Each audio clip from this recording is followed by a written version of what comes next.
it's not all the same. And so there's the right-wing talking point, oh, we all just got to move to the countryside. That's kind of an incomplete analysis, I think. Because I may have talked about this before too, is that in Hong Kong, city of 7 million people, there's still this sense of you go to the same guy in the same wet market for pork, and you go to the same guy in the same wet market for vegetables. It's an advanced Trumpisher. And one of our other collaborators, Cinder Mountain Villager, also mentioned this about New York City as well. Mm-hmm. It's just that you have a pizza guy, and the pizza guy knows your name, and you know his story. And this happens for some reason in certain cities. And I'm not saying New York City isn't a shithole, because I'm quite certain that it is.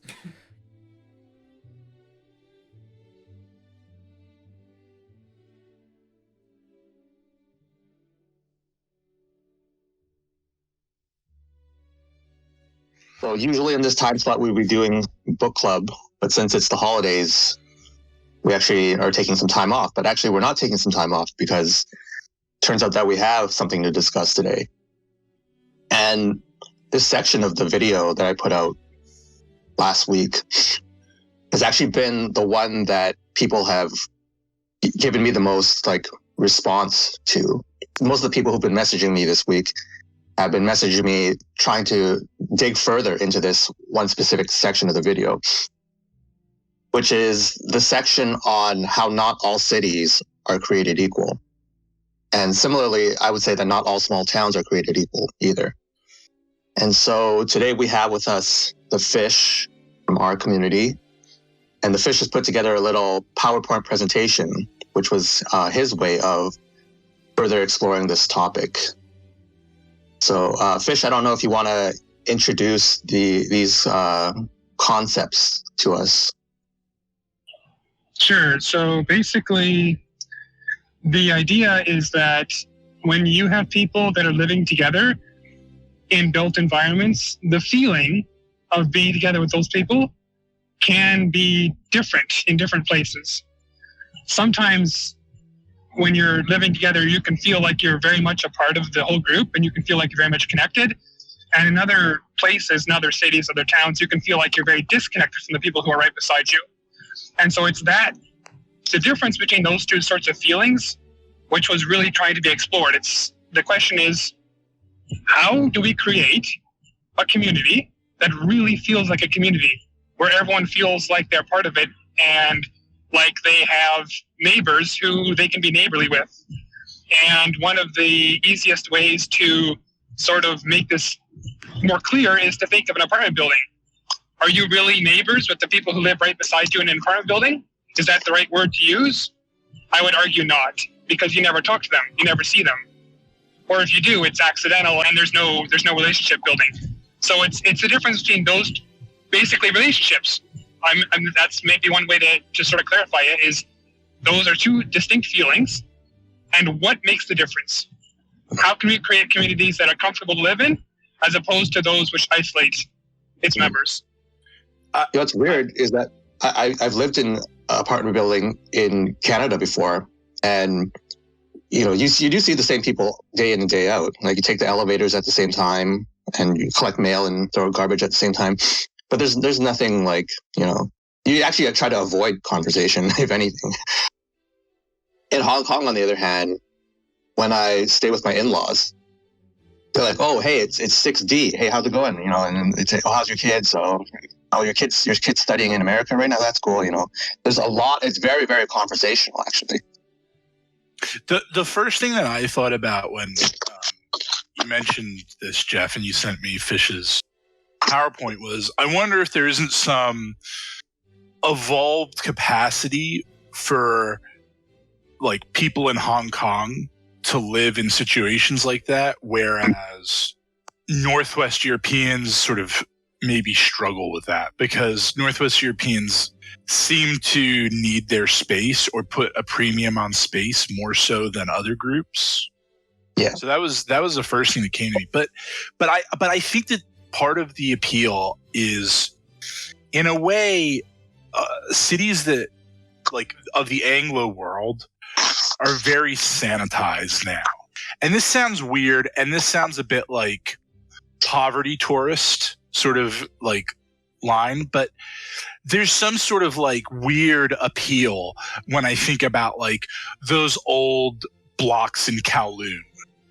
Yeah, no doubt. I mean, it's an experience to go there. Yeah. And they're able to, there definitely is a sort of like, you know, in my head, there's like two Chinese guys smoking on the balcony every day. Yeah. Whereas like, I mean, definitely for me, at least putting me in a regular apartment building in Milton Keynes, which is like at post-war Britain, they went like, we need to build new styles of towns. How about we copy the Americans? And so they built this town called Milton Keynes, which is like the worst. It's like, you know, the most middle class, but like unlivable town in the country. So I, like, for me, it's sort of like if I was put into an apartment building in Milton Keynes, out of this sort of like survival mechanism, I think I'd probably just like shut off from the rest of the people. But if I was put into an apartment in Kowloon, I feel like I'd sort of like dig into it. And that might, and I don't know. That might be wishful thinking on my part. But those are the thoughts that came to my mind. And what you just said, sort of like, I just wonder if there isn't just some like maybe evolved isn't the right word, but like culturally adjusted capacity. Fish, I think we kind of cut you off a bit there. Did you have a thought that you wanted to finish? Only, I guess, to introduce sort of the word gezellig, because that's a word that the Dutchies, which I am a part of, we use it to describe situations that we like to be in more often. And it's sort of really epitomized by, you know, in the middle of the summer, if you have family who are like a little bit apart, and you're like, okay, just call like a random family get together, and you all get together, and it's a big potluck, and it's it's a really nice evening. It's like the essence of that is gezellig, and we just want to reproduce that as much as possible. Not only, of course, in our families, but also in the communities which we're a part of. And so when we use the word gezellig, you have to sort of think of a cozy togetherness. It's not translatable to English, but if you think of the best evenings you've spent with family and friends, that's it. That's exactly what we're talking about. And I guess you should also introduce your Chinese word. Yeah. Well, I was wondering also, when you say the word gezellig, what comes to, is it more of an intimate setting, or is it a very crowded, large setting? Which imagery comes to your mind? It's actually more about what makes you more comfortable, right? Okay. Yeah, if you are in a family which is really close, like if you're in a really close setting with a family that you're uncomfortable with, like there's family members there that like you're not on good terms with, it's like there's no gezelligness about that, right? It's actually it's a hostile environment in some respect. But if you're like in a cafeteria that's just like packed to the brim with people, but you're very comfortable there, that does meet the definition. Yeah, because as soon as you brought the word gezellig to my attention, immediately I thought of the word in Cantonese, yit lao. And yit lao in Mandarin, rut nao, it's a very similar concept, where the imagery of Chinese New Year festival, for example, something very it has that a vibrancy to it. And the two words in yit lao actually translate to hot and noisy. Yeah, that's the exact same phrase I had in my head when I heard about gezellig. Yeah, it was the Mandarin version. I was like, "Oh no!" And it's like you can tell there's a cultural difference there too, because like in gezellig there's like loudness aspect to it, whereas in Chinese culture there is like to be loud and fiery. That imagery is to be more like extroverted isn't the right word, but more like expressive. Like you can tell like the people are gonna be like shouting or like laughing out loud, having a good time. Like there's gonna be a lot of noise. Whereas in gezellig, it seems much more reserved, much more cozy. Yeah. And what's interesting in that is that in a lot of Asian cities, most of them that I've been to actually, they have a lot of areas in the city that are able to create this type of environment. If I can introduce a third term. What came to my mind was hygge, which I think it's hygge, something like that, which is the Danish.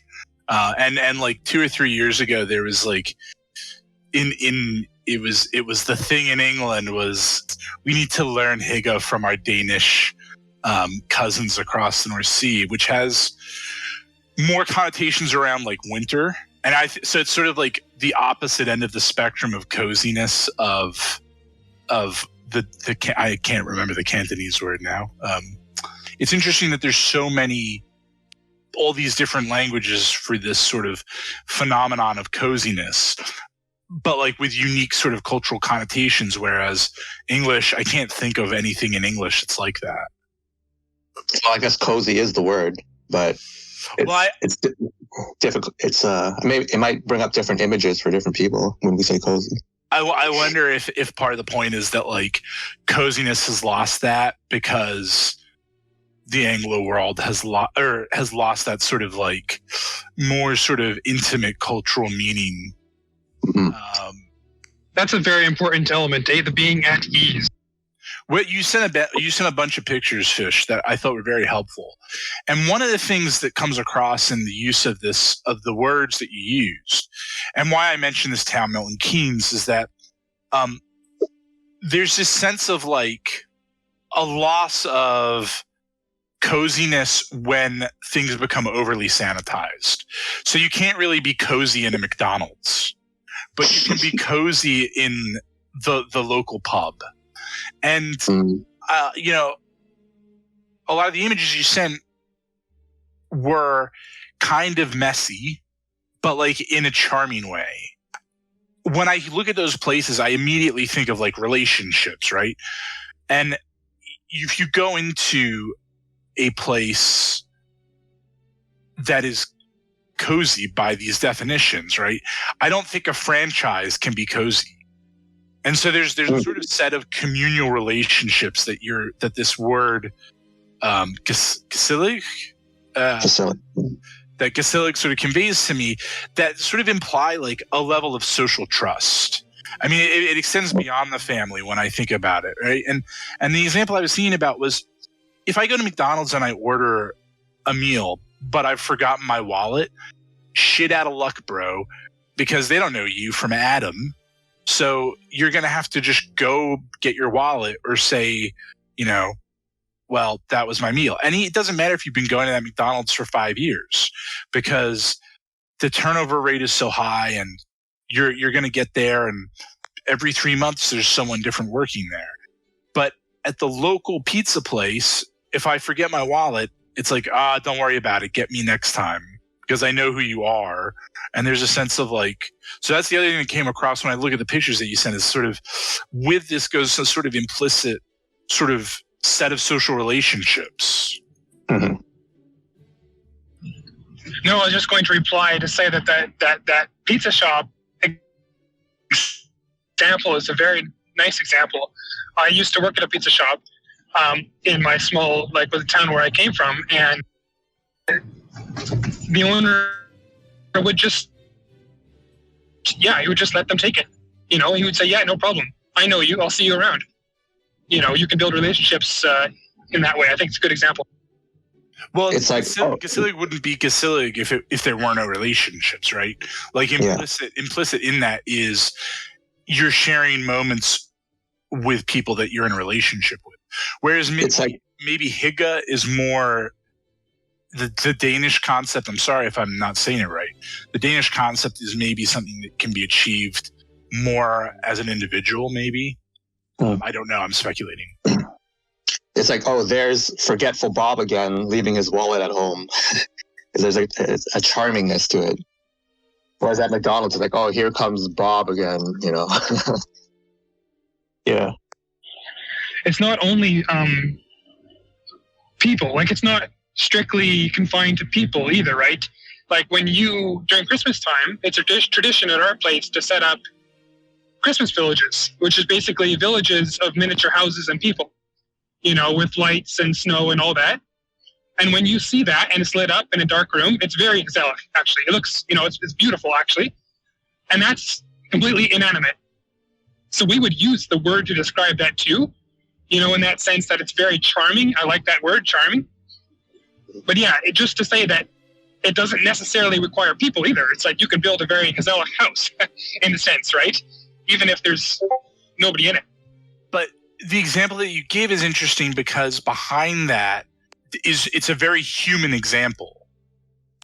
You wouldn't be able to use the example of I'm tempted to go to pick something ridiculous, but heavy machine equipment can't really be gezellig, even if it's made in a cozy way. I don't know what a cozy. No.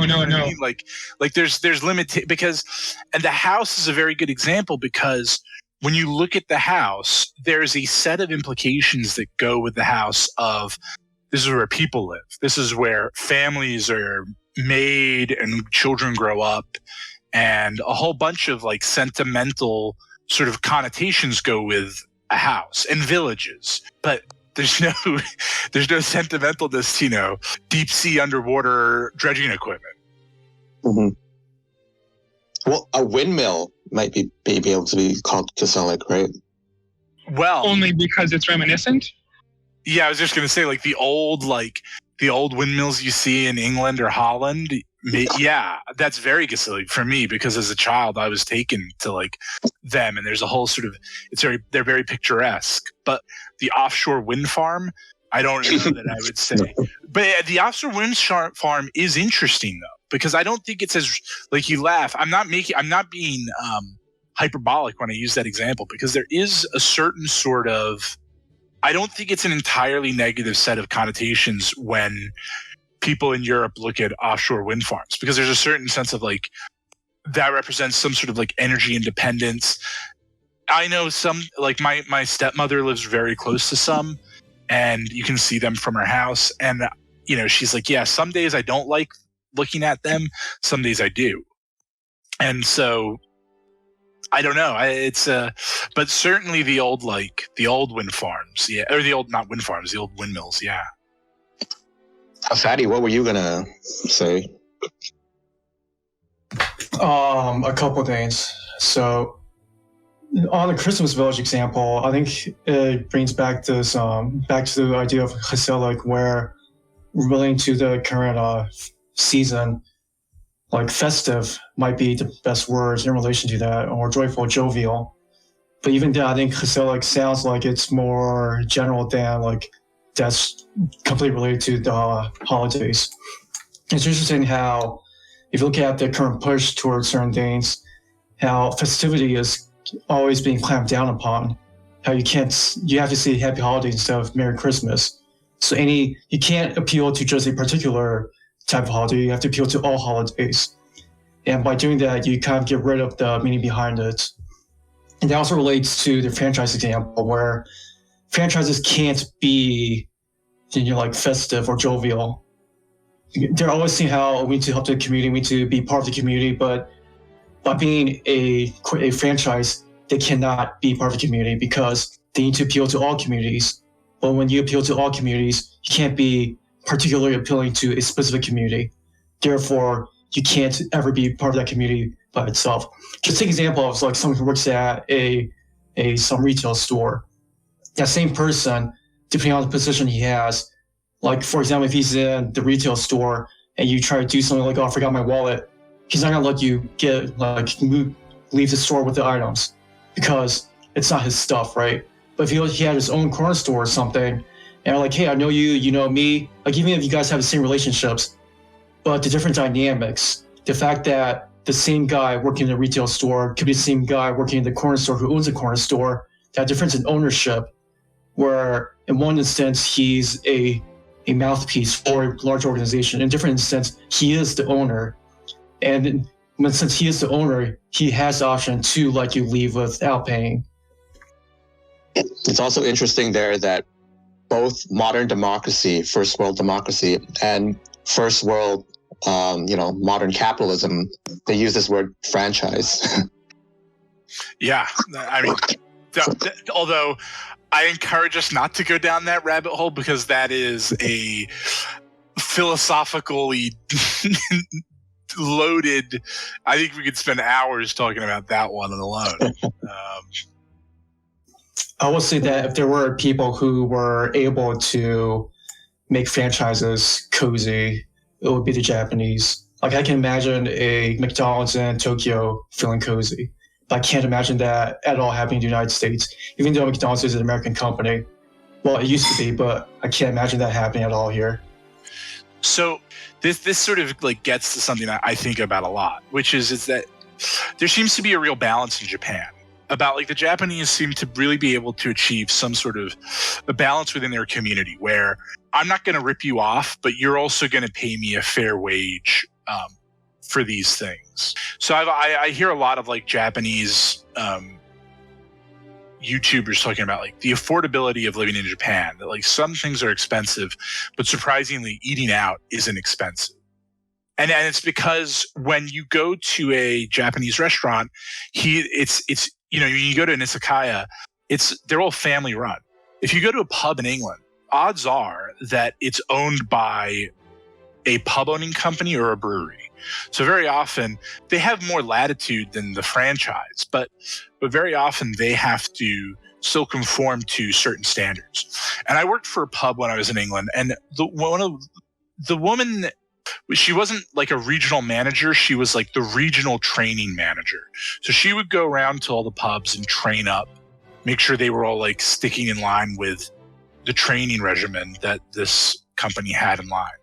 And she told a story where they had to kick this young guy out of a pub in a town nearby that fell under her purview.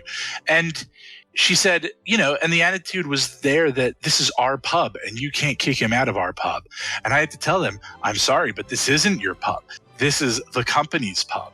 And I thought, you know, this pub is, I couldn't help but sympathize with them. That, like, I'm sure he was being a real asshole, but this pub has stood there for probably 200 years. And it is more the village's pub. So there's a sense of ownership of these places, I think, that goes with gezellig. It's not just like you're not going into a McDonald's, right? We're sticking with the pizza place example. When you go into a pizza place, you know, it might be run by Fat Tony, but it's not just Fat Tony's pizza place. It's also my pizza place. It's the pizza place that I go to. I have some sort of ownership over it.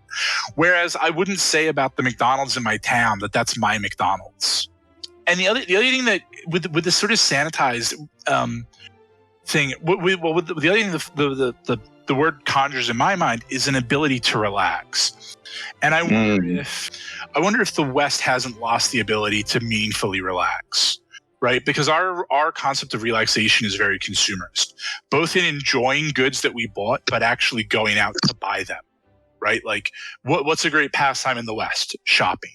Whereas I'm not sure. That's a very weird concept that the act of buying is a pastime. And there's often this thing about like, well, Anglo culture has ruined the world.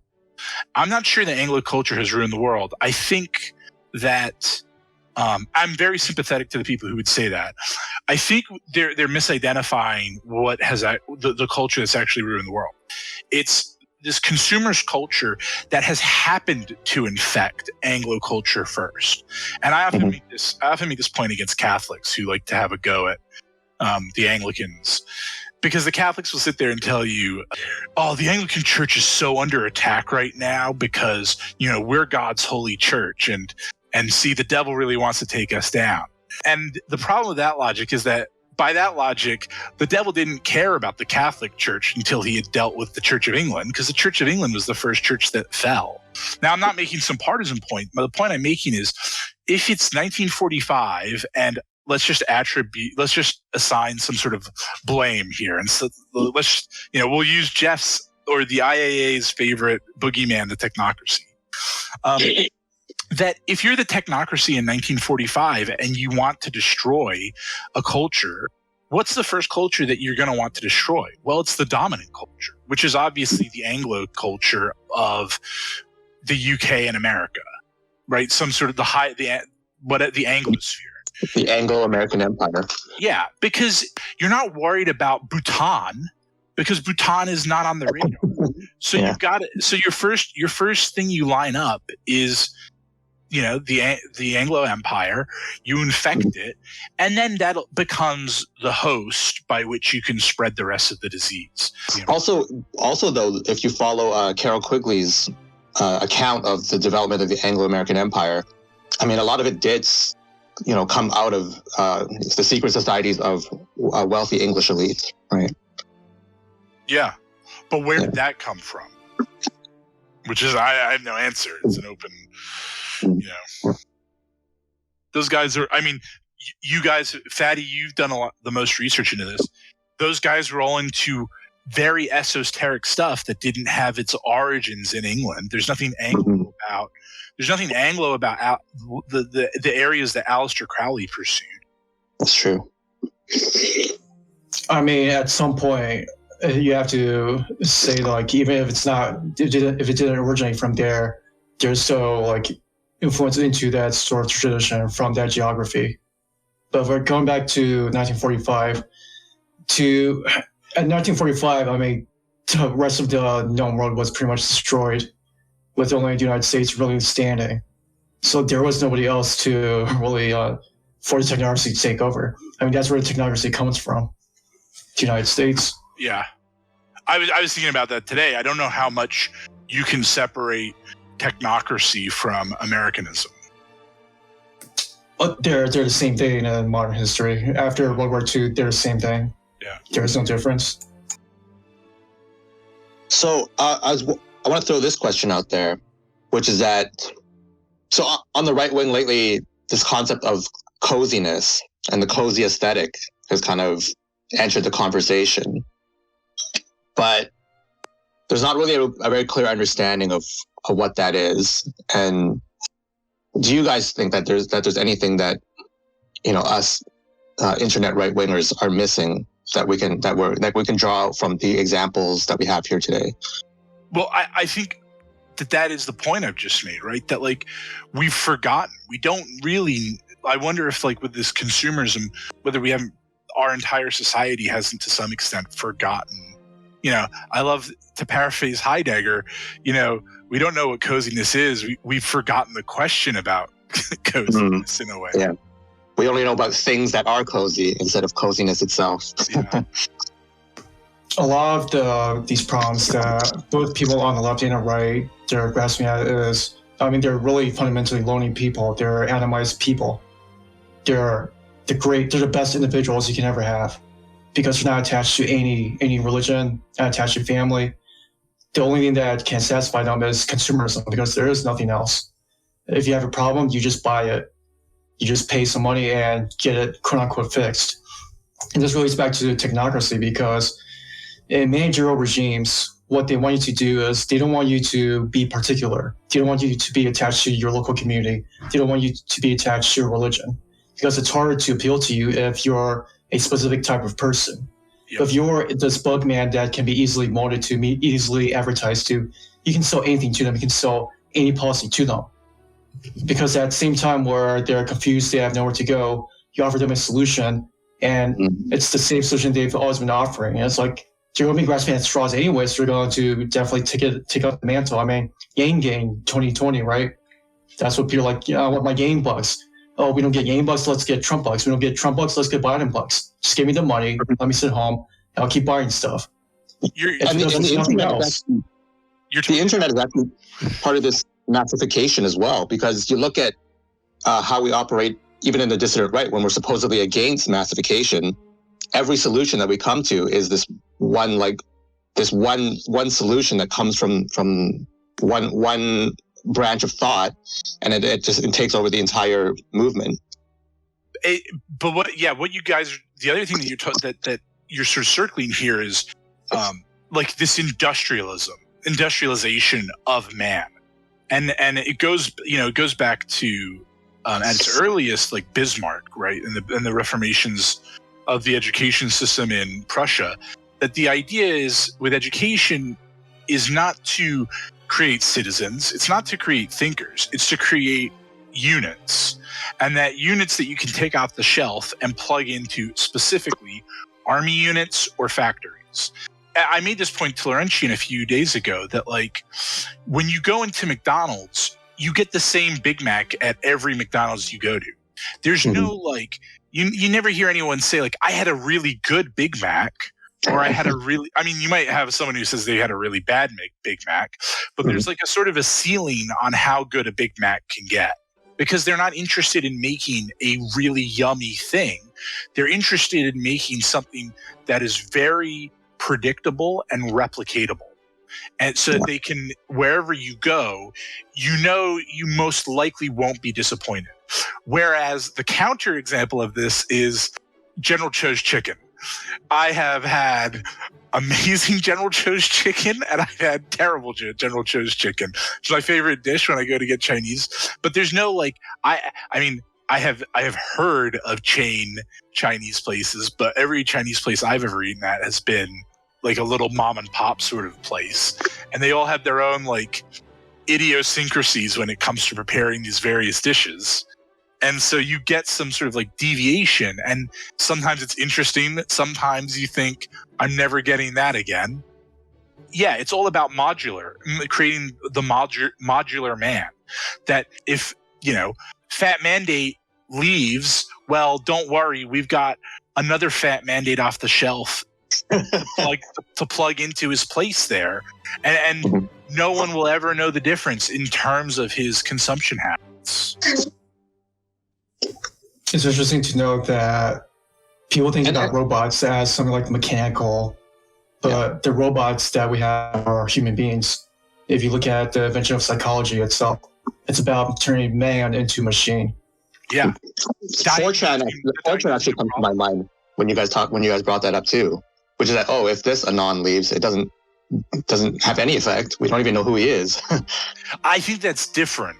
Because the Anons are sort of reveling in the V for Vendetta mask, the Guy Fawkes mask. Like, there's a certain embracing of that. And Jordan Peterson tweeted out yesterday or something that like, you know, own it, guys. You know, don't just like hide behind these anonymous things. You gotta, if you're gonna say something, own it. And I mean, it's such a stupid, naive comment, because yeah, we're in a period where there are lots of things that are unacceptable to say. And I prefer not, I made this point on Twitter. I don't know that anonymity is the right word. I prefer to think of it as pseudonymity. And I think about Kierkegaard and sort of the 19th century, where it was very popular to write pseudonymous works because they were saying, I have an idea that I want to present, and I don't want to attach it to my person. So I'm going to create an identity to which to attach it to sort of like send this up as a test balloon, and we'll see what happens. And I think that's sort of what the Anons do is that it's sort of this sort of, we would say this if we could, but we can't. But I think the problem with the Anons is that it depersonalizes the movement. So the movement takes on a life. I don't know if you can say a life of its own, but it has this like Moldbugian cathedral type of structure to it. Whereas if the opposite of that would be something like, I don't know why Hitler is the first example that comes to my mind, but it's like, yeah, clearly Nazism is Hitler's movement, right? It can't be subverted without Hitler himself being subverted. Well, whereas with a lot of the 4chan stuff, it's very easily subverted, I find. Well, whether or not Hitler was in charge of the movement is a really big topic in the Hitler scholarship. It's always a difficult balance to be part of a movement and be yourself at the same time. You know, so you always want to be part of a community, but you also want to sort of be yourself. Because on the opposite end, it's sort of like if you're a Jordan Peterson type of person, you already wear the pre-configured mask that's already approved by the people in charge. Whereas if you're someone who wants to speak out their mind, you wear a mask so that you can be your true self. You can just play with these opinions. So like on one level, it's like at some point there's these patterns that emerge on both ends where they sort of like all meld into two distinct camps and they lose their individuality at some point. You sort of like have to go along with the party line, so to speak. And I think that's natural for things to happen because people sort of like they gravitate towards each other and they sort of like meld their opinions together to form a greater like bond. But that also has the danger of killing like all individuality, or to always balance. I think it does. There's another effect of it too, which is that people say, for example, certain movements have a life of their own, and they say, and here's why that's a good thing, right? But it's not a good thing in a certain sense because it's out of control. It becomes this machine. It becomes like technocracy, which is a machine that has a life of its own, and by the time that machine kind of runs to its logical conclusion and people want to stop it, there's no stopping it. Oftentimes, especially on the internet, it becomes easier to subvert a movement because how much of your stuff is accurately curated? How much of it is just like being played with by the feds, or they're being controlled by the feds at some level? Yeah. How can you tell? Like, because you can easily be boxed into it and easily be controlled. So it's just very difficult balance. Like you need to always be vigilant in a sense. But back on the original topic, I think this concept of own space is something everyone's looking for also. But it's not just own space, it's also space. They're also looking for people to share that space with. Because just having your own space, that's good when you're trying to leave a bad situation. At some point, like all human beings, we're social creatures. All human beings need social interaction. They want to be with their own people. Oh, and there's one more thing that Fish brought to our attention, which is the German words. Oh, is he gone? Yeah, he just dropped like a minute ago. Oh. But yeah, he also brings up in his PowerPoint Gemeinschaft and Gesellschaft, which is community versus society. So society has a certain feeling when you think about it in our heads. But, basically, yeah, our culture, not really our culture. It's more like the cities which surround, maybe the technology that we have, that those kinds of things come into the word society. But the word community means something completely different. It means our families, friends, and our local, the people that surround us every single day. And also the built environment which surrounds us. So even the place where we are, in terms of the streets and the houses, form part of our community. You can especially think about that in New York neighborhoods. They are often defined by the architecture that surrounds them, right?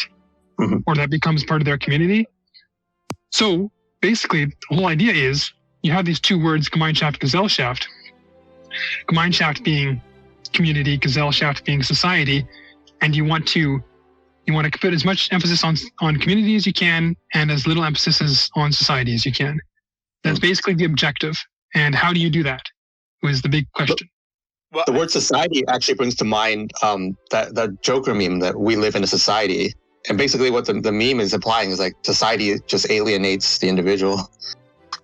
Well, what I think of when you talk about those words in that way is that, in a way, society is theory and community is praxis. Oh. Most that comes to my mind is that there's like almost a different scale between the two. Or community is like relationships you actually have. Society is those not necessarily relationships you have, but relationships you could have that you can access, but they're unrealized. Well, it's impossible to really have a relationship with everyone in the society. I think it is a good distinction of like what is potential but not realized, as opposed to a fully realized, which is community. I think that's a good distinction. Like, I can't be friends with somebody in Mongolia right now, but I could be friends with somebody who's like 2-hour drive from me. There's also this intangible quality that I can't quite describe when I think of the word community. It's like it has a soul to it. Where society is machinery. Society is, this person has to work with me because we're both Canadian citizens. And that's how, the laws of free market capitalism work. But community, there's this aspect of this feeling, and I don't really know how to put it into words. Maybe those who are in a community are all in the same boat. And those in a society just happen to find themselves standing next to each other. So in this first slide that you have, are these both Korean cities? Yes. That's a good catch. So basically, the dark image is an image of what you would call it's kind of semi-urban sprawl. It's a sprawl of those types of neighborhoods which you often see in K-dramas, where it's like you have the fenced house, and you have these up and down lanes, and it's basically, but it's really dense. You get the feeling of density from it, right? And you get the feeling that you could lose yourself in that place. Yeah. You know, in the people that are there, in the things that are going on. It's like a place that's kind of happening. And in Also, contradiction to that, sorry? Also, I don't know about this particular city, but in a lot of these types of environments in Asia, on the street level, it's just as chaotic, or chaotic, but in a beautiful sense, right? In that cozy sense, where you get these like shop signs everywhere, and then people standing out in front of their shops smoking, and very narrow streets, very crowded, but you feel like you're, in the world, right? You're connected to this thing. Yep, exactly. It's exciting to be there because you feel like there's things to learn, things to do, people to meet, stories to hear, and a life to live. There's actually a life to live in there. But then if you look at the second picture, it's like you're there maybe as a function of how much money you can spend. It's a horrible thing to look at in every respect. Is this North Korea? It looks like it could be North Korea, but it's still South. Okay. One of the interesting things when I look at that is I think about this video I watched about housing in Japan, and one of the things is like Tokyo. The Japanese like housing regulations are really like laissez-faire. Like you can build what you want if you own the land. There's no sort of like requirements for a yard or space between buildings. So the Japanese just like build the biggest house they possibly can in this one area, take up all the space that they can. The other thing that comes to mind is that one of the reasons apparently like early on with the virus, why Spain got hit so hard early was because the Spanish all live in like really small apartments. They don't actually like live in their apartments. And this is the same thing with the Japanese. The point that was made is that they don't need a garden. They don't need a yard because they very much partake in this shared space within the community. That is the park. And the guy then walked through this Japanese park, and there were people like practicing their guitar and like making videos just in the park in a way that like you wouldn't really see in a suburban park in, Brooklyn. And the point about the Spanish is that they very much, they basically sleep in their apartments, and the rest of their lives is conducted outside of the apartments. They might eat in their apartments. Whereas for us, we're sort of somewhere in between, that we want as much space as we can just for ourselves. And we're not very good at living in these we don't have shared spaces. The only shared space that we really have in the West is the shopping mall. Because why would you want to go to the park if you could own a few acres yourself and not let anyone else onto it? Whereas it seems like the whole part of the enjoyment for the Japanese with the parks, or the Spanish with their the forum, is that they're going there to interact and socialize. And so when I look at that photo of the Korean one, on the left, and that more chaotic one, the implication for me when I look at that is that there's a lot of, that's a snapshot, but what we're not seeing with that is all the shared spaces that go with a place like that. Yeah. I think that's an absolutely excellent point. I read a book by, I forget his name. Anyway, it's called Living and Dwelling, The Ethics of the City. And his whole point was that you want to have a community, have shared spaces. That is the key. If you have places where people come every day just to be there and just to hang out and be with their neighbors, that is the key to creating a community. So that's an excellent point. There's this great. I don't know if it was the Conan O'Brien one where he goes to Cuba, but there was this. There's this place in Havana where people just go, and all these like old guys just hang out, and they very specifically don't talk about politics because they're not allowed to talk about politics, and instead they talk about baseball, and it's just this area in this sort of square in Havana, this corner of this square in Havana, where it's like, if you want to talk about baseball, you just go there and talk about baseball, and they talk about it, and the implication is that the energy that they would invest in politics is instead placed into baseball, or at least the energy that they do have for politics is hidden in conversations about baseball. Yeah, this kind of reminds me of my cousin's place in Singapore, where they have a neighborhood food, almost a food court, I guess you could say. And it's like, sure, you can eat at home, but most people just go there to eat because it's so much more fun to eat there. Yeah. When I look at the left, at first it seems very sort of almost ugly, but it does grow on you. Whereas there's so many adventures to explore, so many things to explore there. So when you look at the right, and at first inspection, it's like something a politician would like looking at. It's like, oh, look at these beautiful new buildings. And it's like, oh, it's so efficient. You can pack so many people in there. If you look at the left, it's like, oh, it's so inefficient. Look at all this wasted space there. But then on the left, you see, you can tell there's people there. On the right, you only get shadows of people who are in the rat race, people who don't really live, They're there for a specific reason. That's to basically make money or show off their status. And you compare the two, and just imagine you have a noise complaint for both scenarios, right? On the right, how are you going to address that at all? You can't. Would you even go knock on their door? No, you would go to the guard person, you're the manager, can you handle this? But on the left, it's you would either talk to your neighbor or you would go out and dance with them in the streets. It's like, oh, what TV show are you watching? Well, let me take a look too. You would never do that. You would get into an argument on the right with that. On the left, maybe too, but on the left, that argument wouldn't be serious. It wouldn't be on the right, if you had an argument, it would be something so petty, it would become serious. Yeah. It would become like a lawsuit. I have lived in a house full of Christians, and I have lived in a house with, drunk uni students. And my experience is that arguments will fill the vacuum. So the Christians will be like, you were making noise at 11:30 at night. Whereas with the drunk uni students, it was, you brought back the rugby team at 3 a.m. and drank all of my beer. And you just had a party at 3 a.m.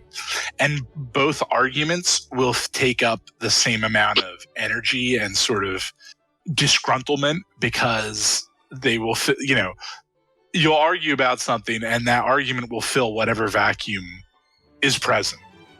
But what you're talking about, Fatty, I think you make a really good point in efficiencies. And this isn't just about how we live, right? This is the problem with capitalist societies, is this constant drive for efficiencies.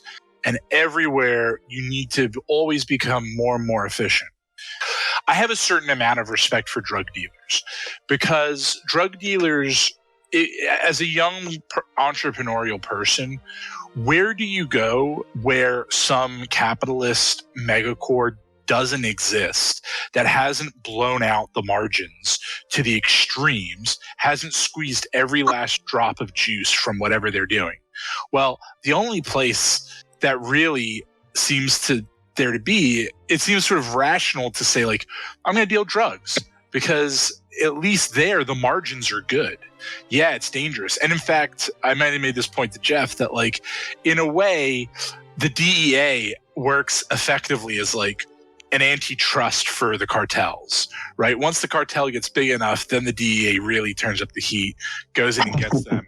So it's always making sure that there are margins to work with in the drug market.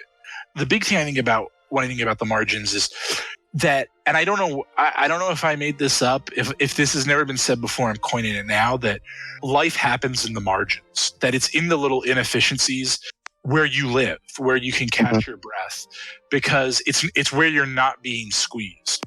And it's easy to over romanticize, pre-industrial life, but there were lots of margins to be had. So there was lots of life to be had. And I think nowadays, when we look at not just how we're living, but how we're doing everything, there's increasingly less and less margins for us to live in.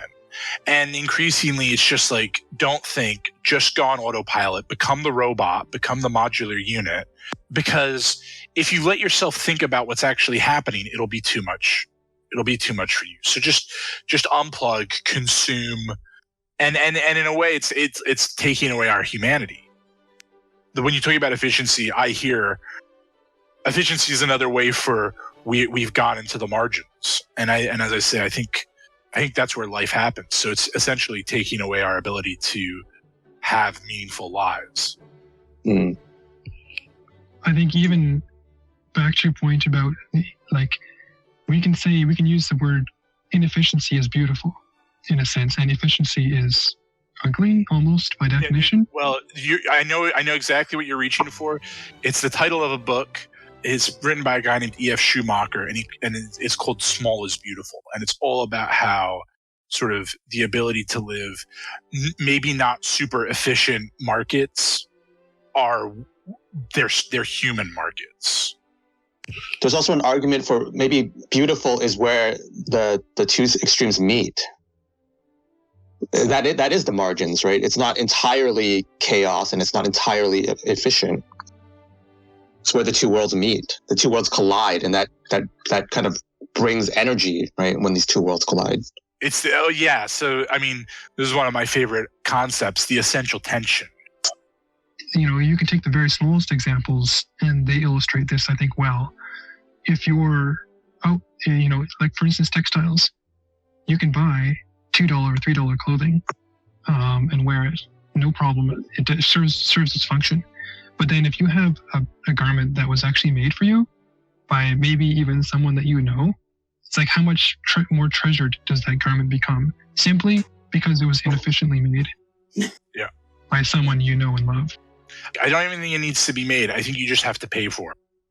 Literally pay a sufficient enough price for the garment, and you'll appreciate it. So I'm really tall. I can't go into like Kmart and buy stuff off the shelf because it'll be too short for me. So I have to buy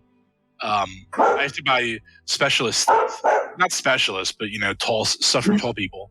And doesn't Kmart have XXL? Yeah, but it's the problem with XXX with like large sizes is they're very often for fat people, which I am. I am fat as well. I was trying to get around that by just saying I was tall, but they're never for tall people.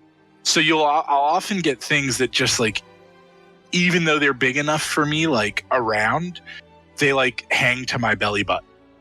They're not long enough. So you what you need is like 3XL tall, and it's very hard to find 3XL tall. So instead, I buy T-shirts from a very good company. They make very good quality stuff, and I don't buy a lot of T-shirts. And then I go down the street and I look at Primark or Kmart or H&M, and I just don't. It's you look at the prices compared to what I pay, and no wonder there's such a thing as fast fashion. I don't buy $5 T-shirts. My T-shirts are like $20, which isn't like hugely more expensive. It's not a bespoke tailored T-shirt, but because it's $20, I do think more about it as a possession to be sort of valued. So like, it doesn't even have to be like made. You just have to have paid a sufficiently high price for it in order to value it. Whereas if you don't pay for it, really, you don't value it. And that can be seen in all areas of life. And famously, the famous quote of Jung is "Beware of unearned wisdom." Let's go down to the next slide. If we're doing every slide, we better have like the next 10 hours, right? Yeah. It's just such a good topic. There's just so much to talk about. I mean, I think some of the slides are pretty closely related, so they can sort of be lumped together. Yeah. I'm kind of interested in discussing Lethbridge with you. Yeah, let's go.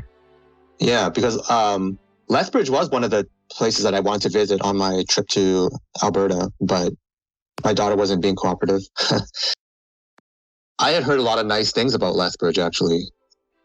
That it is a kind of small town vibe. It's got a very nice climate compared to the rest of the province. Yeah, well, so you being from Lethbridge, you've got a first-hand account that's different.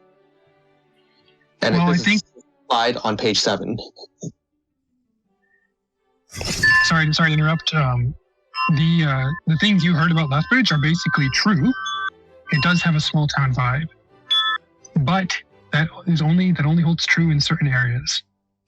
And the fact of the matter is that if you go to the mall here, the chances that you meet someone you know are getting slimmer and slimmer because the city's just getting more and more cosmopolitan, and we've had a huge problem with drugs. Huge problem. You know, the city's approach to drugs is, we'll enable drug usage. I don't know if you heard about that injection site that Lethbridge had, that it got into national news because like the directors were embezzling money and it was a big fiasco. But anyway, having all these druggies walking around has really deteriorated the place. And it's basically made downtown a place that, do you want to walk through it? Well, maybe not. It's actually not a good experience anymore. And it's almost sorrowful because when my parents talk about what Lethbridge was like 20, 25 years ago, it was a place where you could actually have a good fun time in. But nowadays, I can't be convinced that holds true. Mm-hmm. I think a huge factor is, in all this, is the people fundamentally. That can include culture, race, all that stuff, but it's fundamentally the people there that matters. Because they're the basic unit to make anything work. I'll throw an anecdote. When I was really young, like 5 or 6 years old, while I was living in Texas, I distinctly remember the summer from kindergarten to first grade or first grade to second grade. All the kids I was talking to, we all noticed this. There's a huge influx of what we call back then Mexican kids. Silent your phone. But we all noticed there's a influx of Mexican kids. And we're like, dude, do you guys notice this? There's a huge wave or something? It was shocking. It was shocking. But yeah, like the people there matter. I'm sure those kids are fine people, all that stuff, but it's like you notice demographic changes. Like it was shocking. Well, people don't need to be bad criminals to create an atomized society, right? That's all that needs to happen. You know, they don't even ever need to break the law, but still, social trust will disintegrate, social capital will disintegrate. I mean, and the notion of a multicultural society, I mean, it's pretty dead. And people, even Angela Merkel said, multiculturalism has failed. Sarkozy said it. The most famous one to say it was John Howard, when the Prime Minister of Australia at the time. He said that multiracial societies will work, but multicultural societies won't. And so you can have situations where, you can have 5% of the population of Germany be Turkish and, Tanzanian and, Fijian, all their ex-colonies sort of come and, move in. And they sit there and they say, well, yeah, look at this, 5% of, we're doing just fine with these people here. We can take in several million Syrians. But there's some sort of tipping point. I suspect it's somewhere between 80 and 90%, whereby there's enough aliens in the society that they can't reasonably be assimilated, and social cohesion starts to break down. So and no crime ever needs to be committed. The notion of crime, I mean, it's certainly concerning, but if they say, look at these populations, they've never committed crimes, it doesn't matter if there's a sufficient number of immigrants to start that process of atomization. And sure, there's other things that happen that encourage that process of atomization. There's probably bigger factors, but once you hit that proportion of people, I think it's sort of a foregone conclusion. And the Dutch are the worst. If the Dutch move into your neighborhood, boy, you better look out. They're coming for your farms. Well, I'm sorry. Well, I'm so sorry about that. I mean, seriously, it's one of Laurentian's favorite topics is how the Dutch people are coming for your farm. It's because land is worth it. Well, it's because it's so expensive to buy a farm in Holland. That the Dutch are very, very much, and the Dutch realize being a farmer is not the worst setup if you can do it right. And so they've always got their eyes out looking for new opportunities to set up new farms. It happened in East Germany. The East Germans were like, wait a minute. Once the wall came down, the East Germans, all of a sudden there were all these Dutch people in East Germany like poking their heads around. And the East Germans were like, wait, what are you guys doing here? Also, was Lethbridge at one point very mom and pop, and then it became more and more like Walmart and big stores now? Yeah, that's a good point. So basically, Lethbridge was born out of the railroad. So when the Trans-Canada Railroad was built, Lethbridge was basically started its rapid ascent because it was right on the line. It was right on the railroad, and it was a crossing between the east-west and the north-south. So Edmonton, Calgary, that whole corridor, that came down, and then it hit the railroad line right at the Lethbridge junction. So that's basically why Lethbridge became a city, is because you had the northern, southern quarter and the eastern, western quarter intersecting in this location. And so it grew up with the whole, railroad town vibe for many years. And then once they built the university, in my mind, that's when things started to take a turn. Once the University of Lethbridge was built, then you started to get more brutalist architecture, more efficiency for efficiency's sake. And in my opinion, that was the beginning of the end, so to speak. And you're right, Lethbridge, and this could still be true, has the highest number of restaurants per capita in Canada. So basically, we have a restaurant in every bloody corner, and it's beautiful. It's amazing. It's awesome. But that saves our food. We have a new restaurant to go to every weekend. But the fact is, we only have two places to get our groceries, right? Real Canadian, Walmart. That's really interesting. We have two malls, and both of them are abysmal. Like, to walk through them is abysmal. They're ugly. They're unlively, except during the when there's a sale going on, because the fucking Dutch people, they want their deals. What you're saying is that of all the senses, your taste buds are the most easily able to discriminate. So you don't need to a t-shirt's a t-shirt, right? But Chinese food can never be Italian food. And so you need a diversity of restaurants to give your taste buds a refreshing change. But a sufficiently good t-shirt, you don't need a different texture on it the next day in order to satisfy the desires of your sense of touch. Yeah, and I guess I don't want to make this too complicated, but just to point out another distinction is, there's another small town an even smaller town where, my family came from, which was built around a railroad as well. But when that railroad was removed, it was just a single line through the town, right? And what that meant was that on either side of that road, the buildings were all clustered together in this sort of alley, sort of like maze of alleyways. And that made that town, even today, even 30 or 40 years after the railroad was taken out, that town is still one of the most walkable towns in southern Alberta. Because there's all these alleys and all these old houses, and people still, everyone still knows each other. There's this one Indian that walks around and everybody knows his name because, he's caused problems, but everybody knows him, and it's quaint, and it's beautiful because you don't have this city that's built for cars. Lethbridge, on the other hand, is built for the automobile, which makes it impossible to walk around because If you think pedestrians are right away, you've not been in Lethbridge. I'm sorry. That's the exactly, automobiles rule. that's exactly what happened in the town I mentioned in the UK, Milton Keynes. It's built for cars, and it's like the only town in the UK that's built for cars, and it's notorious for it. Jeff, were there any other questions that you had about Lethbridge? No. I just had my 2 cents about when I lived in Calgary, and just an overview of that, and some of the things I noticed. I think it would be on topic. Would it, Fish? 100%. Yeah. Yeah, I definitely agree.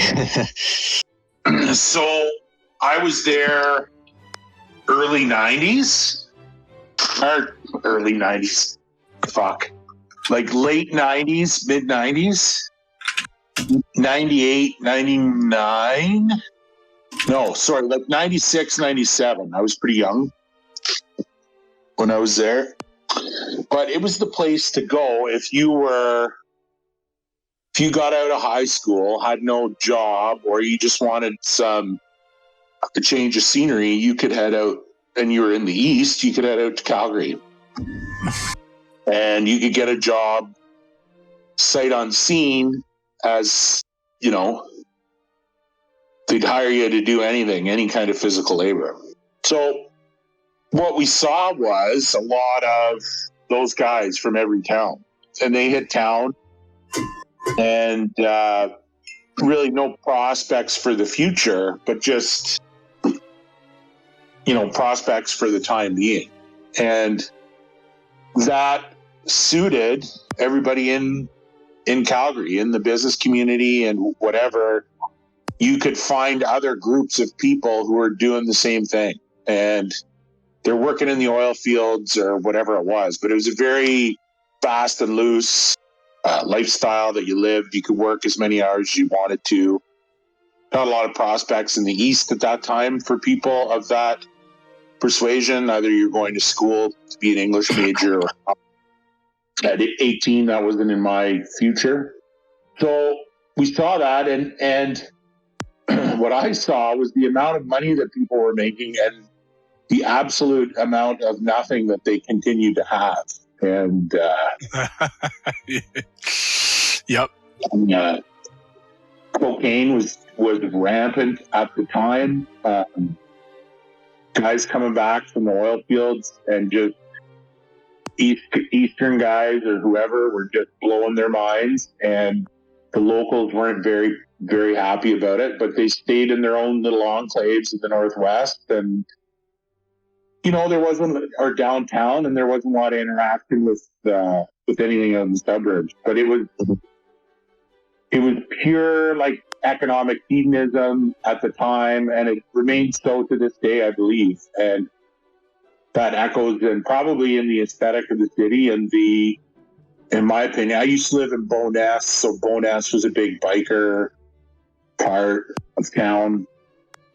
You know, Hell's Angels were there; they were running the drug trade, and that was it. There wasn't anything, and I doubt there still is any in Calgary proper, any type of culture there, other than make money now because next week the oil prices won't be there. So yeah. Very similar story in Australia when I was there 10 years ago. You know, anyone with a pulse could go out to the mines and make $100,000. If you were an engineer, if you had like an engineering degree, you know, $150,000 to $200,000. And these guys would be broke because $100,000, you know, they'd come back to town and they just sleep with prostitutes and at like something like $800 a pop, and all it did was buy them a cocaine addiction. That's all that money did. Right. All they could do with it was live. I mean, in your 20s, it's kind of appealing, right? Like you're not thinking that far ahead. So like, wait, you mean? I mean, I'm going to live forever. There's plenty of time to make more money, and I'm making $100,000 a year. Like, sure, I'll have some Coke. And it was funny is like, they don't drink beer. Beer is too like pedestrian for them. So they drink these what are in Australia are called alcopops, which are like pre-mixed drinks. So you buy a can and it's Johnny Walker and Coke mixed together. And if I can tell a funny little anecdote, they tried to create a tax because they thought that well, we got to tax alcopops, basically sodas with alcohol. The other ones are like vodka cruisers, and we gotta create a tax to cut down on underage or young people drinking these alcopops because it's really bad for them. They're binge drinking these things. So they put this tax in place, and they came back to it a year later, and they found that the group that had been most affected by it was middle-aged men because they drink all these pre-mixed drinks because they've got the money to blow on them. Laurentian, do you remember when? Now you might have been in the East already at this point, but do you remember when the High River had their flood in 2013? Oh, yeah, no, that was like 15 years after I'd been there. Yeah. Yeah, one. Well, it was like a devastating destruction, and like the Prime Minister was over, and there was this whole thing, right? But then what struck me was that after they rebuilt, one of their biggest, communal triumphs as a city for Calgary, which that being was to redo or was to be able to clean up in time for the Calgary Stampede. And it was actually depressing because it's like, oh, like after all this, it's like your greatest triumph is that you can clean up in time to have the Calgary Stampede. And now, of course, the Calgary Stampede is raucous. I mean, it's a ball for everyone, and it's so much fun. But on the other hand, it's sort of a place of degeneracy, if I'm being honest. And to have that be the pride of the city, felt for me a little bit depressing. Is the Stampede cozy? Oh. Sorry, was that a question? Yeah. Like you walk to work, you can walk to work in the morning, get on the C train and have like pancakes and stuff on your way to work. Like there's people, but it's not a cozy city. Like there's no aesthetic. To compare it to Vancouver, like downtown, no. Toronto, no. It's very fabricated and lots of disparity from minute. It's not that there's like a lower class and upper. There's definitely classes there, but it's like rags to riches in months or minutes. Like it's not at all. There's absolutely no stability there. You can see it everywhere. What about the Stampede? Not Alberta, but is the Stampede itself cozy? No. When you say Stampede, do you guys mean like the Spanish Rams the Bulls Stampede, or is it something else? Isn't it like it's like a big rodeo, right? Yeah. Yep. It's basically a big rodeo. But the fact is that there's a whole lot of peripheral industry which is propped up by it as well. Yeah. So in the months leading up to it, there's billions of dollars is spent on preparation and facilities and all that. And then of course the amount of food that's sold at the Calgary Stampede just boggles, the mind. And you go there to have a good time. Obviously, you're surrounded by, a million people. I mean, let's be honest.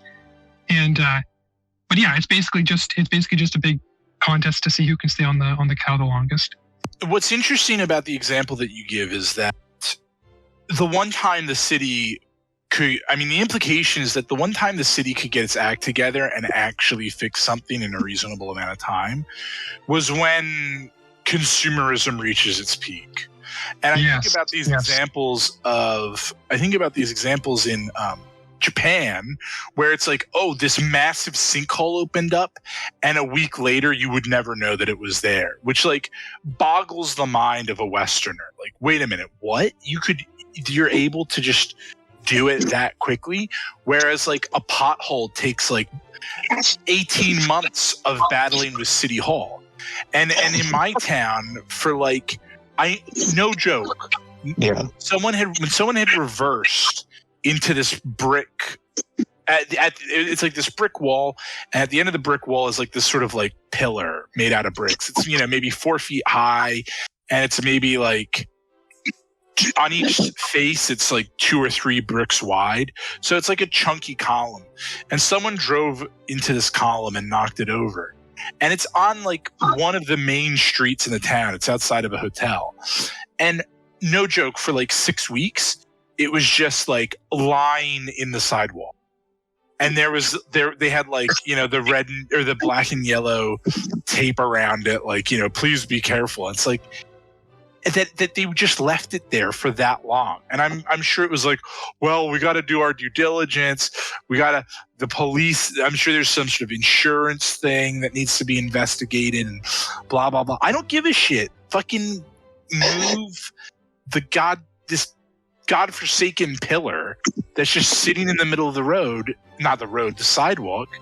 But like, it's just because the Japanese go like, we don't want this shit here. They don't have to jump through bureaucratic hoops. There was a story from Toronto a couple of years ago where a guy, he was tired of this hill where people were falling in a park. So he went there and built the stairs himself. For a couple $100 or something, right, of materials. And the city told him to take it down, and they had to rebuild it for $50,000. Yeah. It's abominable. And I bet it wasn't as good a quality. Yeah, so that speaks stuff to municipal politics and stuff that you can directly get your hands on and see that you can touch, and those experiences where you can travel, that's directly in your environment and means a lot to people. And we all have the same story. It's something we can all immediately understand about each other and sympathize with, in that the failure of governance. And the Mein Chef versus Gesellschaft. Correct. I refuse to speak Dutch, but I get it. I read the Fish's presentation, which is which I don't. Those are actually German go words. off on the Dutch for. I mean, you heard me give a synopsis of your problem with the Dutch, Laurentian. Can you? I don't want to put words in your mouth. Well, they're a disease, and they're nice people. They're nice people, and they're hardworking, and they're my plumber Corny DeHaan and I went, and he helped me do some work a couple weeks ago, and it was he was more than willing to help. But there's a certain attitude there that they have of just pure utilitarianism and nothing beyond that at all whatsoever. Everything is dollars and cents. Everything is and the only person that hates the Dutch more than me is my wife. She's had experience in the Dutch community in Southern Ontario. And it's like that Calgary ethos is, or even, like that New York hyper-capitalist, that comes from Holland. Like that is, their economy is based on inflation. Their economy is based on rumor and hearsay. Not rumor and hearsay. Their economy is based on inflation and speculation. The country of Holland itself is one of the most disparate places as far as income goes. Like if you have, you either have something or nothing in Holland, like absolutely nothing. There's no class mobility. There's very little opportunity in the country itself. The people are very, very difficult, even after years, to become Canadianized. Like they will not get their citizenship. They speak Dutch at home to their kids. A lot of them, are tall and blonde, but a lot of them are fucking hideous trolls as well. Just very ugly, ugly people. Fish counterpoint.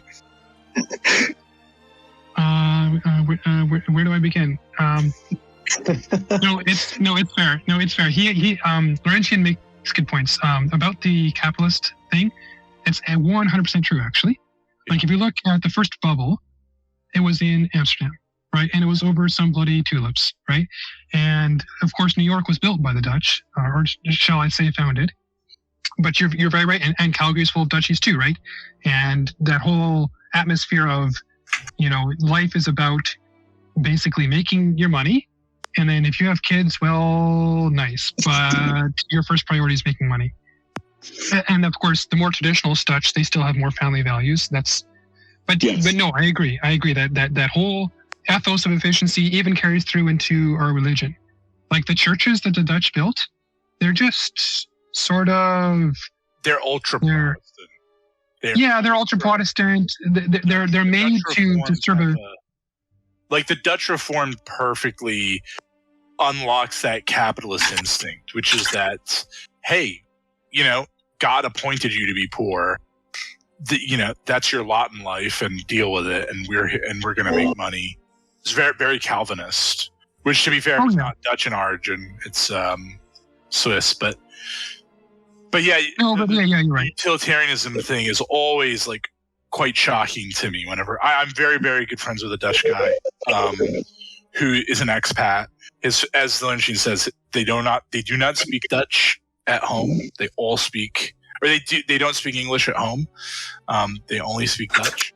And his mom has told him she doesn't understand why he's friends with me, because like she's got this like very sort of like utilitarian attitude towards even friendship.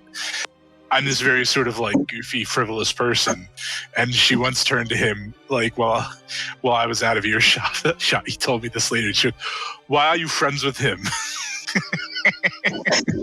Yeah, and I try not. I'm not out to offend anybody if they're Dutch heritage or whatever it is, but their culture I've been around quite a bit because it is extensive in agriculture in Ontario, and they are the worst.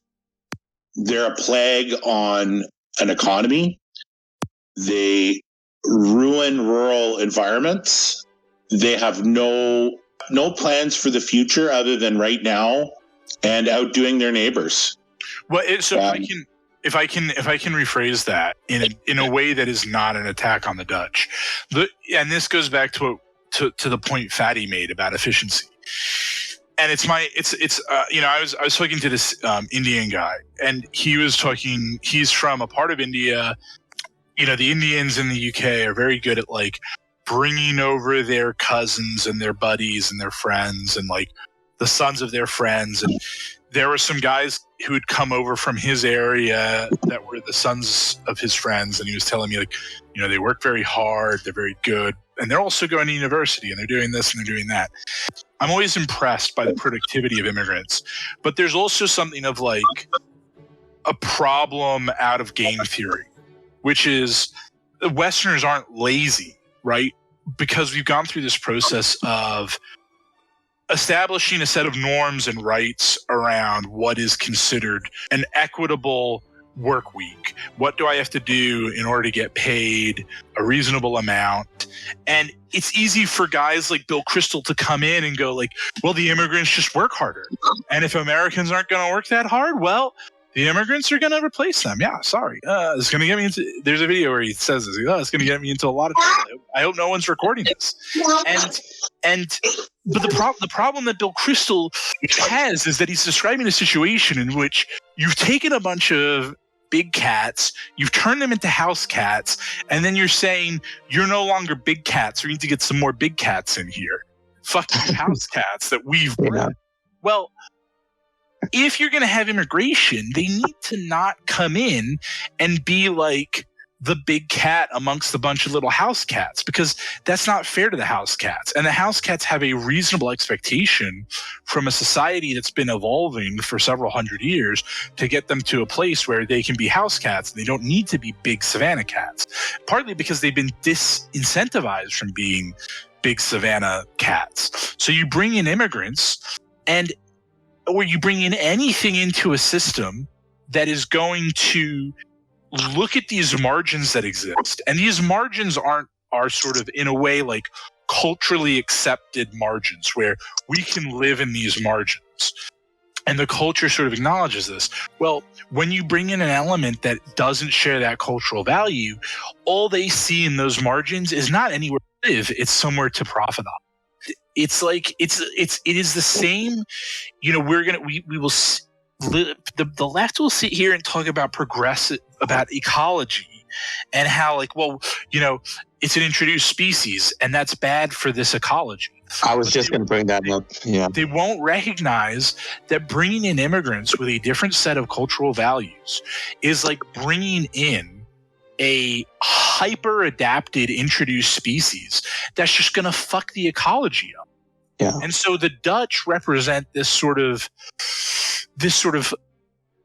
fucking with the game that like Canadians had or the East Germans had, where like the East Germans had a reasonable expectation to what they're entitled to. Their country had been telling them that they're entitled to this. And then overnight, one day, the Dutch can come in and profit off of it.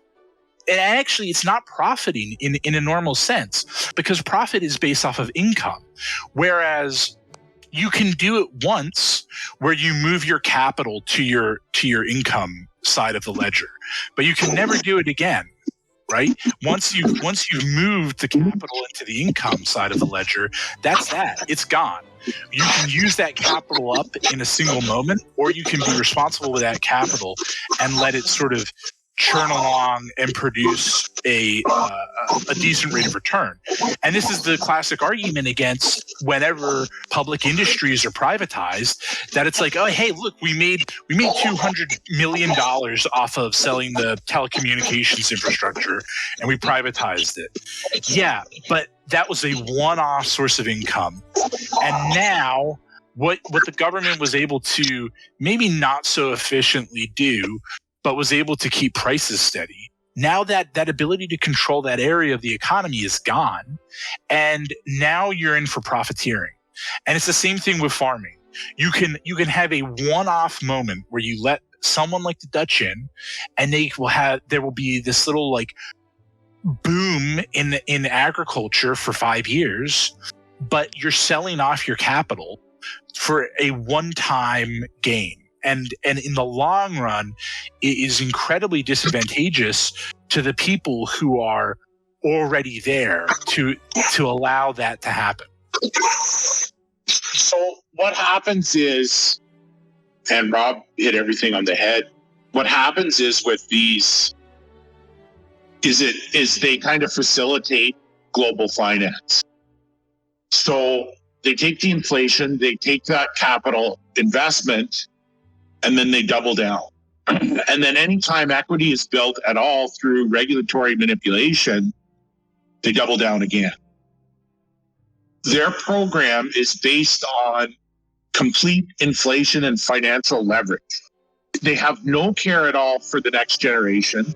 They have no care at all for anything other than their immediate financial satisfaction. Incredibly materialistic. And they make garbage commodities is what they do. But they're very hardworking. Most of them are very hardworking, dedicated people. I spent time with them. I try not to speak to many of them very often because they're incredibly boring and not very worldly or intelligent in any way, shape, or form. And when they are, they never are. But see, I tried to make a point there to sort of pull us away from the Dutch bashing, which I felt guilty for starting. And no, don't. Laurentian couldn't help but get back. It was going to come out. My racism was going to come out eventually.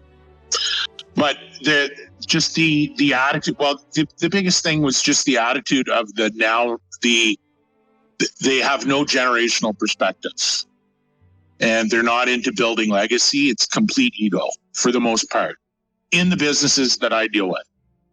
Well, and I know that's not my experience. They are very concerned with community, or with they are very concerned with generational projects. It's just only confined to their community. They wouldn't be concerned with a generational project that is national. At least in my and I'm talking about like the first generation and second generation Dutch. I don't know. Right. I mean, unless you want to say something like the Roosevelt still embodied that in FDR or something. I don't know. Well, shall we move on from the Dutch question now? The Dutch in their lives. I've got 15 more minutes already prepared. I'm kidding. Sorry, Fish. I feel guilty about starting it, but it's an interesting. Yes, I apologize. I'm sorry, but I'm not sorry. I will say it is related, right? No, that's good. We'll move on. Okay. We could end by doing a fun exercise here. On slides 10, 11, and 12, are we able to guess where any of these buildings or streets are located? 5, 10, 10, 11, 12. 10, 11, 12. Is this not just more Lethbridge? I don't know. I don't know what Lethbridge looks like. I assumed it was just Lethbridge. All of these places look like they could be, anywhere USA, right? Yeah. Yeah. And that's like 12 looks like downtown of any moderately sized Midwestern city. Yeah. That's a good point, actually. I want to bring up is that on the immigration thing, it's a one-time cash-in for the corporations and the government, because who knows what's going to happen with the second, third generations. In theory, they would assimilate. That's assuming you do assimilate them, but assimilation requires you to be chauvinistic about your own culture, to impose your culture on them, and to suppress their culture, to at least not be so public with their own particular cultures. And the problem with the lefties is like, oh, they're all the same. And then when they travel, it's like, oh, look at all these wonderful cities. They're just like us. That's the problem. They're just like us. Why is that? Why is it that when you go to all these different cities, it's the same thing you've already seen? There's McDonald's there's the same streets. There's different clothing stores, but the same basic shit. There's no particularities. Any particularity is just some slight change in the food. You don't even get the authentic food anymore. There's nothing authentic about these people, because the people in those cities are going to be people like liberals themselves anyways. So it's all the same people in a sense. They're not wrong. But when they come in to extract the wealth from your nation, that's when their particularities come out again. That's when they have communities again. That's when they start realizing, oh, I'm not part of this country. I'm here to take as much as I can while I can do that. And it puts that's a really good point, and it puts paid to the idea that they're coming because they want to be Canadian, or they want to be British, or they want to be American. I mean, that is the case with some people, but a lot of people are just coming to cash in because and one of the things no one is really talking about with the American economy is that one of the largest drains on the American economy isn't the Chinese. It's huge amounts of remittance payments going to Latin America, because they're not there to build a life in America.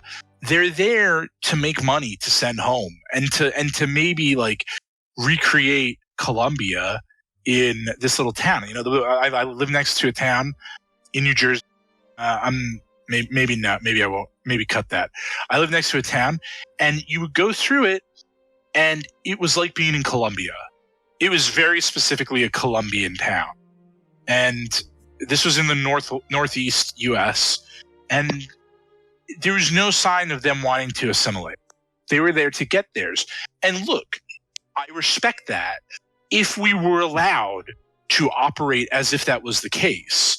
Because if we're allowed to operate as if that were the case, you would make decisions differently. You would look at like a Colombian guy who's applying for a job and an American guy applying for the job, and you would say, well, look, at least I know with this American guy that he's part of my community. He's going to stay here. The money's at least going to stay in the community. Whereas the Colombian guy, he might be a hard worker. And if that's all you care about, well, then there's nothing else to be said.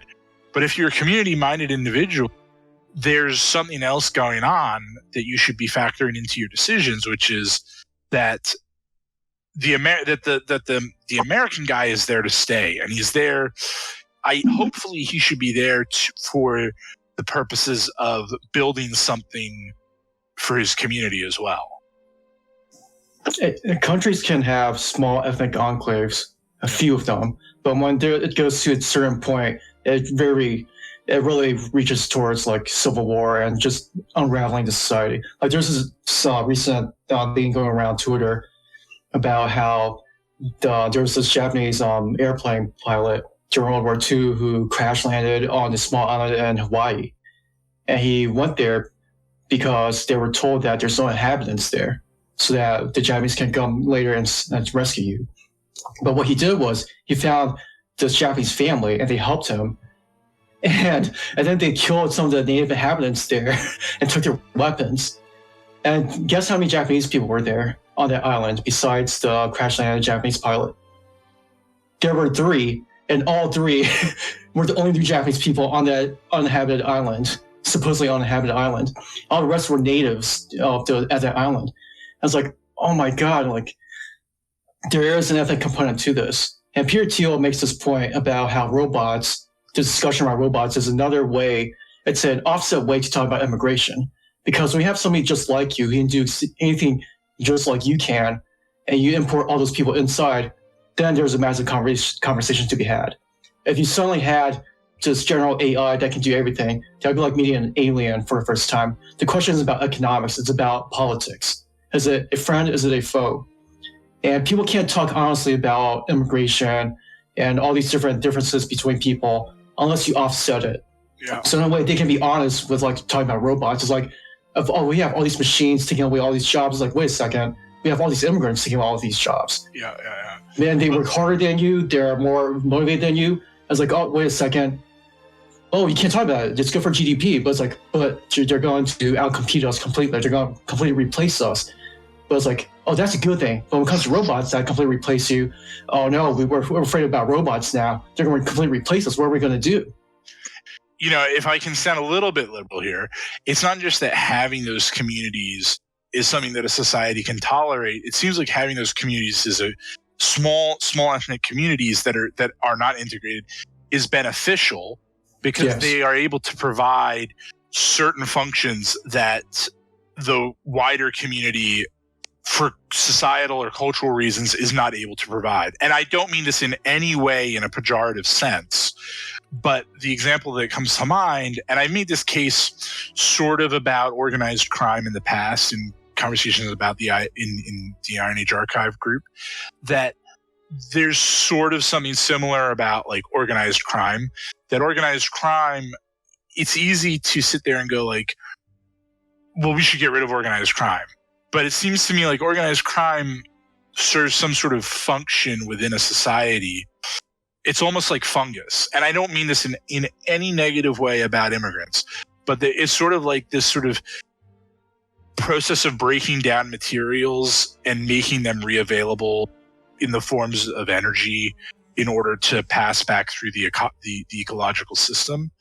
And you know, the Jews famously are a great example of being able to fulfill functions that the wider society does not want to think about, but which needs to get done.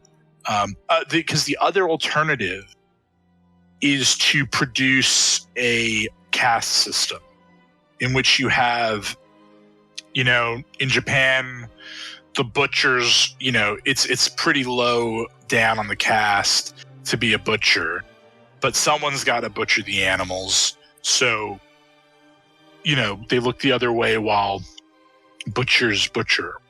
Or in India, the dhimmis, you know, the handling of corpses is very often a big thing. You know, functions that need to be performed, but the wider society doesn't want to see or think about. So there can be a real benefit to having unintegrated communities of immigrants, but within very, you know, small percentages. Yeah, they can only be the margins if they're on the margins. Yeah. That sounds like creative destruction when you talk about how they serve a certain function, which is maybe not always nice, but sometimes necessary. Yeah, that's a good way of putting it. What was the hypothetical that you were going to put to us, or the question, Jeff? Well, I thought there was a very interesting contrast between slides 10, 11, and 12, and then the slides towards the very end, right? Guessing which one is, guessing where anything is. That was yeah. Yeah. Like, yeah, I And have no idea. No fucking idea. Sorry, no idea. You know. Fish, do you remember where these pictures are from? So actually, those the picture of the inside that glass and steel building, that's actually University of Lethbridge. Oh, Yeah. wow. It's their Okay. it's their latest science academic building, and you can see some like scientific scribbles on like some of that glass there. Yeah. But yeah, it's an absolutely abysmal building to be in. It's awful. Like when you walk through it, you can't be comfortable. A waste. I mean, they threw money down the drain. If I'm being honest, it's an ugly building in every single way. And then the other two were just Google searches. I have no idea. Okay. See, I thought you just walked around Lethbridge and went like, "Here's another one." No, but that's fair. I could have done that. That's fair. No, it's a good point because I could have done that and kind of the same results. It's like these are basically North America, right? And the one with the 6-lane freeway, actually, I gather that it's from Europe actually because of some of the road things on the road that what do you call that bumper between the Bollards. Yeah. So that's actually Beijing during the coronavirus. Oh, Yeah, I was just my going to guess. say. I was just going to say that this could very easily be China, and turns out well. So yeah, we've been punked. Anyway, great subject, Fish. I'm sorry I couldn't catch up. I had another appointment, but good idea, and you added a lot to it. I'm sure that I missed. I don't know what it's going to be like when it's been edited, but this has been one of the more enjoyable ones to talk about. I don't know how well it's going to turn out. I assume it'll be great once Cinder Mountain Villager gets his hands. But I really enjoyed this one. I thought this was a really thought-provoking one. Yeah. One might almost call it gezellig. Cozy. There is a lot more that remains sort of maybe, if not unexplored, maybe undefined. Well, So, I was just yeah. going to say, like, we haven't even touched, like, the 4chan WorkSafe GIFs cozy threads, where they just, like, link cozy looped videos, and it's often like some cafe or, like, little hole in the wall isekai and looking out the window while it rains. So there's this whole, like, there's a whole aspect of coziness that might be worth revisiting about like coziness being some sort of protection against the elements in some way. And whatever elements those are, like societal elements or weather elements or yeah. I think another way to frame this topic is that people just sort of want to feel at home, whatever home comes to mean. Yeah. It's somewhere where you can put your load down and you can like you can breathe and relax and you don't have to be looking over your shoulder. Or is that too generic? No, I think that's fairly accurate. It's like Maslow's hierarchy of needs again. That's like shelter, but what kind of shelter? There's more to it than just somewhere to rest. It's something deeper. I left home 15 years ago now. And it's weird because maybe 14 years ago. And one of the things that's starting to get to me is like everywhere I've lived has been like shared housing. And I call it home, but there's a real sense in which I can't fully relax in that place. I've always had roommates. One of the things about shared housing is the living rooms are never like actually living rooms because it's like, hey, you left your stuff out. And it's like, yeah, but that's what you do in a living room. You leave like this book here or something like that. Going back to my point about sanitized, like shared housing is always really sanitized. You can't create a personal space for yourself outside of your bedroom. And I'm getting to the point where it's like, I don't know how, I really don't think I can do another in a shared house. I really need my own space. And so it's weird, like 14 years is a long time, I think, to go without having a home. And I've had, and I don't mean to trivialize that, like I haven't been homeless, but I haven't had those spaces to really, really properly just come home and get away from the world. It definitely like wears on you. And that idea of being fully relaxed is something also that I find about these internet communities, where the feeling of being, from our perspective, I guess, the feeling of being in IAA is a completely different feeling from being in that old Discord server. Because in that old Discord server, if you wanted to talk about something that was a little bit personal, some Zoomer, right? Some anonymous Zoomer might come by and say, "Oh, gay," or something like that, right? Well, I still get that. Uncephalized and fatty usually come down pretty hard on me whenever I float an idea. It keeps you in line. No, but Jeff has a good point, is that this community that we've built, this online community, even though we're not in person, you still get that same feeling, which is like it's a place where you can go to relax, actually, right? And to hang out and have good conversations, which is sort of the goal. Maybe we need to learn how to be more comfortable in shared spaces. And that the problem with the modern city is that we are not able to put our load down and be fully relaxed in shared spaces in the way that Mediterranean culture or Japanese culture is. That's the big problem with places like Lethbridge. And it's circular, because Lethbridge, people don't want to be comfortable in shared spaces, but also they haven't created shared spaces that you can be comfortable. I don't know if Japanese culture, you can't really relax if you're Japanese. There is a sense of you're always like on edge. Also, there's certain cultural practices that you need to adhere to. But generally speaking, it sounds like we're talking about, in a sense, safe spaces. If we think about the concept of safe spaces, like why does that arise in the first place? And it arises because of all these different fractures in the general society, where you want to leave it, where you want to have somewhere where you can feel safe. The problem is you shouldn't feel like that in the first place. You should be able to feel relaxed in society itself. Even the farmers market of Lethbridge suffers from that, right? We try to do a farmers market, but it just fails miserably every year because nobody comes.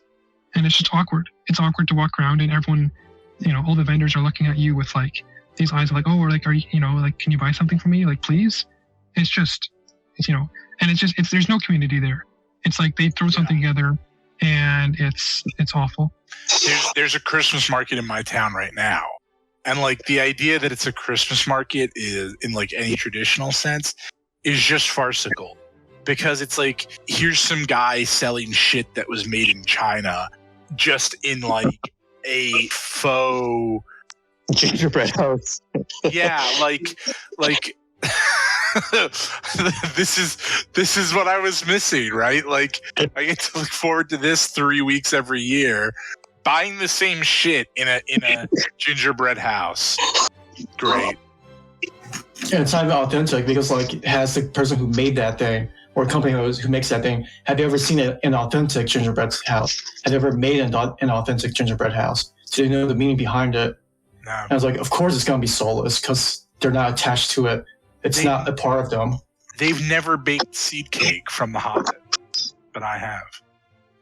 So the only other thing I'll add is that I posted a picture of Ottawa, a cozy picture of Ottawa. Ottawa's pretty cozy as far as cities go compared to Calgary. I know Vancouver has it.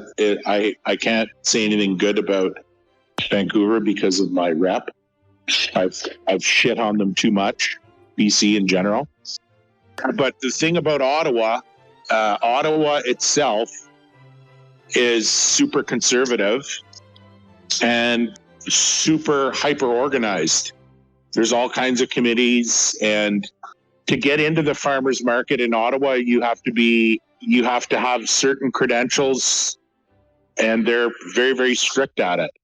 Because we take all the taxpayers' money out of all of Canada, we can be strict about it because there's people that want to spend money there. So Ottawa's kind of offers nothing economically or politically to the world, but there is definitely a cultural stranglehold there in Ottawa itself that we're able to maintain. And Montreal is another city like that as well. maybe this would be a good conversation to continue, because now I want to talk, like, we are getting on now, but I want to talk about, like, are we hopeful for future communities, and, like, how actually we would go about what we think going about building physical communities are, which is a really interesting topic. I think there's a whole area that is yet to really be born, which would be something like dissident right urban planning. Although it wouldn't really be urban. Well, but It might be. yeah, because like first off, what I would say is that, like, and I don't want to go down too far down this rabbit hole, that like the dissident right community, I mean, as much as I want to go live out in the country, it would look something like a fairly clustered, developed town center that moves out into more village-like structures the mile around that town center. But then you're in the fields, which is actually really similar to like what Dutch towns are like, the Dutch towns that I've been in, right? That like, or German towns, that actually you're never really that far from an open field. I'm not talking about cities, but like little regional towns. You can walk out and very quickly be in an open field. So I think there is a sort of, I mean, maybe a good example of what I'm talking about is Prince Charles's model community that he put together called Poundbury. Now, Poundbury has lost a lot of its sort of purpose. It's become very, like, Prince Charles, I think, stepped back from it. And once he stepped back from it, the town lost a lot of its reason and thinking behind it. And it became like, yeah, we're going to just start jamming more and more like high density apartments in. But the whole point was like, this is a model community that doesn't have high density apartments that like we can live in. The car is not at the center of the town. The car is on the peripheries. It's mainly walking, and it became very, very popular with upper middle class people. And it's very overpriced for what it is. But yeah, it might look something like Poundbury. But that's a topic for another time. All right, so start working on that PowerPoint presentation, and we'll chat about it maybe after Christmas. You guys are doing things. You're not reading and working on IAA stuff during Christmas. No, we gotta build communities over Christmas. Yeah. Family's important too.